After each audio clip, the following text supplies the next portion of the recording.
ஆ, நிச்சயமாக பானு. தென்காசி மாவட்டம் செங்கோட்டையில் மாணவிகளின் போராட்டம் என்பது பெரிய அளவு பார்க்கப்பட்டு வருகிறது. இந்த போராட்டமானது பரபரப்பையும் கிளப்பியுள்ளது. அதாவது தென்காசி மாவட்டம் செங்கோட்டை அருகே அரசு பெண்கள் மேல்நிலைப் பள்ளியானது அமைந்துள்ளது. இந்த பள்ளியில் 1000க்கும் மேற்பட்ட மாணவிகள் பயின்று வருகின்றனர்.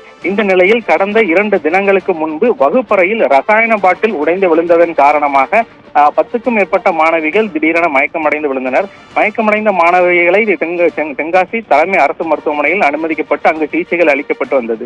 இந்த ரசாயன பாட்டில் விழுந்ததன் காரணமாகவே மயக்கமடைந்ததாக ஒரு தரப்பு கூறப்பட்டனாலையும் சிலர்கள் அத்தர் என்ற வாசனை திரவியம் கீழே விழுந்ததன் காரணமாக மயக்கம் ஏற்பட்டதாக கூறப்பட்டு வந்த சம்பவம் பெருமளவு சர்ச்சையை ஏற்படுத்தியுள்ளது. இதனைத் தொடர்ந்து இன்று தலைமை ஆசிரியர் மாணவிகளிடையே தாங்கள் போதைப் பொருள் பயன்படுத்தியதாகவே இந்த மயக்கமானது ஏற்பட்டுள்ளது. எனவே போதைப் பொருள் பயன்பாடு மாணவிகளிடம் பரவியுள்ளதாக ஒரு குற்றச்சாட்டை தெரிவித்துள்ளார்.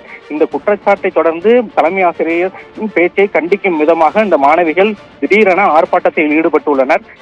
இன்று காலையில் பள்ளிக்கு வந்த 12ஆம் வகுப்பு மாணவிகள் அனைவரும் பள்ளியின் நுழைவு வாயில் முன்பாக அமர்ந்து பெற்றோர்களுடன் தங்களது போராட்டத்தை முன்னெடுத்துள்ளனர். இந்த போராட்டத்தின் வாயிலாக தலைமை ஆசிரியரின் பேச்சை கண்டித்தும் தலைமை ஆசிரியரை பணியிடமாற்றம் செய்ய வேண்டும் என்ற கோரிக்கையை முன்வைத்து மாணவிகள் ஆர்ப்பாட்டத்தை முன்னெடுத்து கோஷங்களை எழுப்பி வருகின்றனர். இந்த கோஷங்கள் வாயிலாக தலைமை ஆசிரியர் தாங்கள் போதைப் பொருள் பயன்படுத்தியதாக எவ்வாறு கூறலாம் என அவருடைய பேச்சை கண்டித்து இந்த போராட்டத்தை மாணவிகள் முன்னெடுத்துள்ளது என்பது குறிப்பிடத்தக்கது. பானு.